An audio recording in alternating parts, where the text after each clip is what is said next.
نمسك الهارد القديم والكادي نمسكهم معدولين كده، احط الهارد بالشكل ده كده الوصلات قبل بعضيها بس ما ركبتش لسه، ابدا ازقه للاخر كده لغايه ما اضمن انها ركبت للاخر كده، واقلبه من تحت هتلاقي مكان مسامير في الهارد ديسك بانت، دي بقى هنربط فيها الاربع مسامير اللي جايين مع الكادي عشان نثبت الهارد ديسك والكادي يبقوا قطعه واحده ما يحصلش فيهم اهتزازات، بحيث الوصلات بتاعتنا تفضل ثابته في مكانها. جيبهم بقى، دي فايده المفك الممغنط، ما تعبكش قوي، نسحب الاثنين سوا، ما عايز واحد.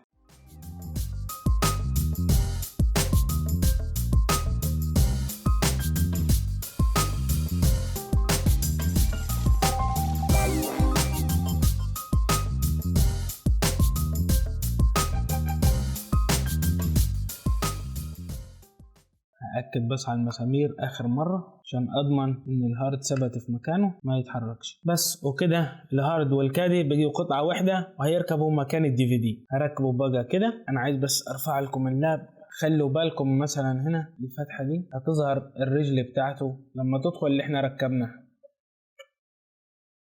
شفتوها اتحركت. بعد كده هنربط المسمارين الصغيرين دول اللي احنا شايلينهم على جنب من بدري، مسمار هنا عشان يمسك مكان الدي في دي، نطمن ان هو ثبت. مسمار التاني هنا الشكل ده، وللحلية مش اكتر كده بيجي منظره مش حلو اللاب ان هو في جزء ناقص. فهناخد القطعة البلاستيك اللي طلعت من الدي في دي اللي هي فيها الزرار، اللي فيها الزرار واللمبة بتاعت الدي في دي، نحطها مكانها هنا كده. تمسك في الكادي بس مش بتمسك كويس، يعني لو شدتها هتطلع، هي بس للمنظر مش اكتر. وبكده نكون حدثنا جهاز المونتاج الرئيسي للقناة. انا وريتكم طريقة الفك والتركيب، بس كل واحد مسؤول عن اللي بيعمله عشان اخلي مسؤوليتي من لو حصلت حاجة معاه. لو ما بتعرفش تتعامل مع الحاجات دي او القطع الحساسة دي، يا ريت توديها لحد مختص يركبهم لك.